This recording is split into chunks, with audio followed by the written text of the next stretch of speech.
All right, we're going to keep it local. We're going to go up the road from Pukerua Bay for our next story. And someone was bemoaning another radio announcer going on about Formula One. Well, I suppose I might be guilty of doing the same thing. I'm heading on Sunday to Bulls to help locals and motorsport enthusiasts there to help out with the unveiling of a statue. Making statues of people these days is relatively rare, folks. But Bulls is going to have a statue of probably the greatest driver never to win a Formula One Grand Prix.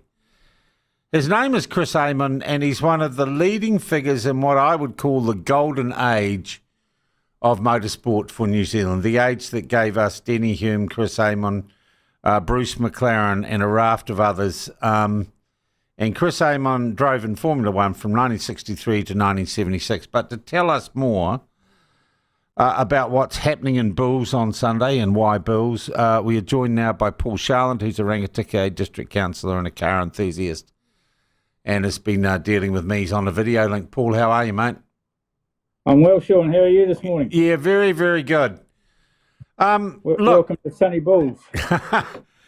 First, let's just put Chris Amon in context. And I know it's not quite the same. If he was a Formula One driver of today, who would you compare him with? Oh, he'd have to be up there with the best, wouldn't he? Yeah, okay, so it'd be a Lewis Hamilton type. Would he be bigger than Liam Lawson? Yeah, I would say so, at this stage anyway. Maybe a Chico. Maybe a Chico. Maybe he's a bit of a Chico. Could well be. He had a lot of qualities, but unfortunately, bad luck. Yeah. Followed him through his career, and he never got to the World Championship like he probably should have. Yeah. Now, he was from Bulls, right? Certainly was. And he was a farmer. He was just a typical Bulls boy. Yeah, he was the son of Betty and Nio Amon, who had a farm out at Scott's Ferry. Yeah. And that's where he started running around in his cars and then became a famous racing driver. All right. And who did he rub shoulders with? Obviously, McLaren. He was a test driver for him. Yeah. Yep. And local guys like Graham Lawrence, Kenny Smith. They'll all be here on Sunday to say hello. Yeah. When did he pass? 2016, I think he passed. Yeah, I think it was. Yep. Yeah. Yep. You going to have family members there on Sunday? Certainly have, yes. Unfortunately, Tish's wife passed away I think it was October last year. Yeah. But we'll have Georgie, his daughter, and her family, and James, one of the sons and his family, and Alex, the other son, will be in England watching it live streamed. All right. So whose idea was it and it seems old school, to have a statue of Chris Amon? Whose bright idea was this, Paul? Well, I'll have to take the blame because I was in Pukekohe 7 years ago visiting family, and I came across the statue of Possum Bourne. And when I found out that he came from Pukekohe, I thought, well, if Pukekohe can have a statue of their racing icon, why can't Bulls have one of their own? And on the very same day, by pure coincidence, standing next to me in the supermarket in Pukekohe was Kenny Smith. So we got chatting, and I told him the idea, and he said, "What a magnificent idea! There should be one of Denny Holm and Bruce McLaren at the same, but let's start getting one of Chris first." So that's where the idea came from. All right, and it's quite I've seen photos of it. It's under wraps at the moment outside.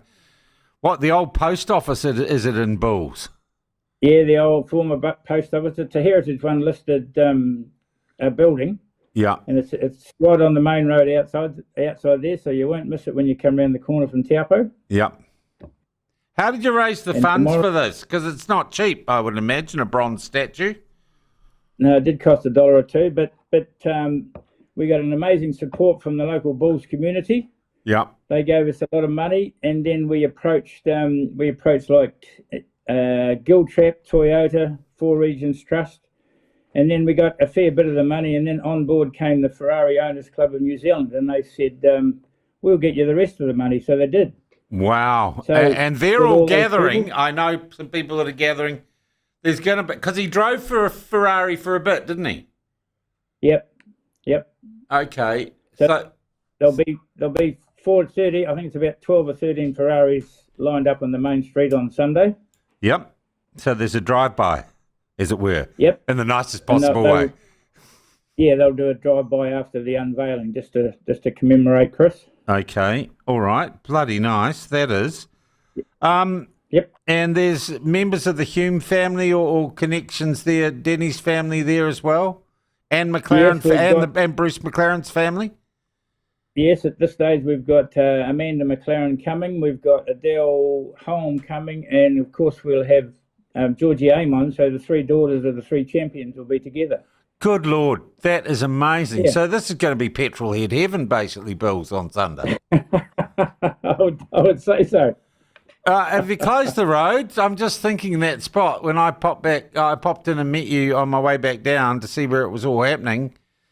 Are you going to have to close the road there or what? Yeah, no, we've got all the road closed. State Highway 1's closed.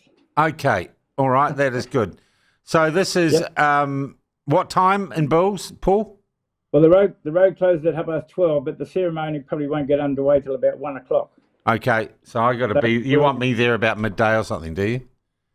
Probably a good idea if you're going to be the MC. All right, I'll find somewhere. If it's going, I'll try and find somewhere to park the Rangy. How many people are you expecting? Well, I don't know. I reckon a couple of hundred people said, they think there'll be more than a couple of hundred, but we'll just have to wait and see. All right. And look, you mentioned, the idea, the inspiration for that, which is lovely.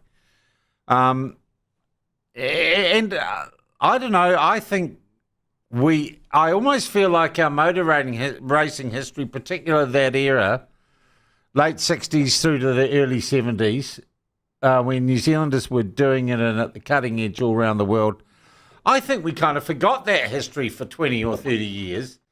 And it's kind of through Drive to Survive and Netflix. What is a very, very fine history and fine heritage around motorsport seems to me to be having a revival, Paul. Yeah, I think so. Yeah, and I think once we've got this one unveiled, who knows where it might go from here. Because then you're thinking the Bruce McLaren and the Denny Hume. Denny Holm. Yeah, that's exactly what Ken Smith said. Yeah. Graham Lawrence is going to be there as well, so we've got a few guys of that era that'll be there, so should be a good day. Now, Paul, anyone can go along? Anybody's welcome, yep, certainly is. Jolly good. I'm really looking forward to it. I thank you for your time this morning and for your work. I'll see you Sunday. Excellent. Thanks very much, Sean. Cheers, Paul. Paul is organising the unveiling on Sunday in Bills about 1 o'clock of a bronze statue of Chris Amon, one of our most successful motorsport icons. Be there if you can. I certainly am. He raced. I think he's also got the record for the number of different manufacturers cars that he raced in a Formula One career without, unfortunately, winning. He was with Ferrari for 2 years. They had reliability. Oh, look, it's petrolhead stuff. I'm boring you.